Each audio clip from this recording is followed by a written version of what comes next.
میری سانسیں پھولی ہوئی تھیں، میرے چہرے سے پسینے کے قطرے ٹپک رہے تھے، میرا اپنا آپ کانپتا ہوا محسوس ہو رہا تھا۔ میں جلدی سے گھر کے اندر گئی، اپنے شوہر کو جگایا، انہیں ساری بات مختصراً بتا دی۔ وہ بھی جلدی اٹھے، الماری سے ٹارچ لی اور مجھ سے کہنے لگے، تم نے اماں کو اکیلا کیوں چھوڑا جبکہ تمہیں پتہ ہے ان سے زیادہ چلا پھرا نہیں جاتا؟ میں اس وقت کیا جواب دیتی؟ غلطی میری بھی تھی کہ میں اپنی ساس کو اپنے ساتھ کنویں پر لے گئی۔ میرا شوہر اور میں جلدی سے دوبارہ کنویں کی جانب چل پڑے۔ اب کی بار ہمارے پاس ٹارچ بھی تھی، جبکہ تایا ابو بھی ہمارے ساتھ پیچھے پیچھے ہی گھر سے نکل پڑے۔ پورے گاؤں میں یہ بات پھیل چکی تھی کہ نذیرہ کے گھر کے پاس موجود کنویں سے کافی چیخوں کی آواز سنائی دی ہے۔ اب تو سبھی کو پریشانی ہو رہی تھی۔ میرا دل تو پہلے ہی مارے خوف کے کانپ رہا تھا۔ اندھیرا تقریباً ختم ہو گیا تھا۔ ہم لوگ جلدی جلدی کنویں تک پہنچے۔ یہ دیکھ کر میری حیرت، افسوس اور دکھ کی انتہا نہ رہی کہ میری ساس بے ہوش کنویں کے نیچے پڑی تھیں، جبکہ کنویں کے آس پاس والی مٹی پر کسی بھیڑیے نما جانور کے نشان موجود تھے۔ ہم نے دیکھا تو ہم سب کانپ اٹھے۔ تائی اماں کو جگانے کی کوشش کی مگر انہیں ہوش نہیں آ رہا تھا۔ ہم سب انہیں اٹھا کر گھر لے گئے، پانی کے چھینٹے مارے، لاکھ جتن کیے مگر وہ ہوش میں نہیں آئیں۔ گھر کے پاس ہی ایک ڈسپینسر رہتا تھا جسے ہم اکثر دوا لاتے، جلدی سے اسے بلا کر لائے۔ اختر نے تائی اماں کو چیک کیا اور پھر یہ اندھوناک خبر ہمیں دی کہ تائی اماں دل کی دھڑکن بند ہونے کی وجہ سے اس دار فانی سے کوچ کر چکی ہیں۔ یہ خبر سنتے ہی سب مجھے عجیب نظروں سے دیکھنے لگے، جیسے اپنی تائی کی موت کے پیچھے صرف میرا ہاتھ ہو، حالانکہ میں جانتی تھی کہ سب میں قصور میرا نہیں تھا۔ میری ساس ہی چاہتی تھی کہ ہم جلدی جلدی پانی بھر لائیں، ورنہ تو میں کبھی بھی رات کے وقت اس کنویں پر جانے کی حامی نہ بھرتی۔ تائی امی کا جنازہ گھر سے اٹھا تو صفِ ماتم بچ گئی۔ ہم نے سوچا بھی نہیں تھا کہ وہ ہمیں اتنی جلدی چھوڑ کر اس دنیا سے چلی جائیں گی۔ میرے تایا کا تو ایک رنگ آتا اور ایک رنگ جاتا، جبکہ میرا شوہر مجھ سے بہت خفا تھا۔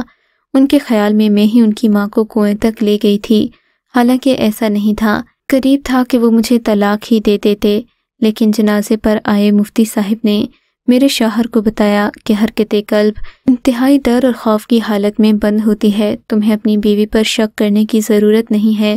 اس نے جو کہا بالکل سچ کہا۔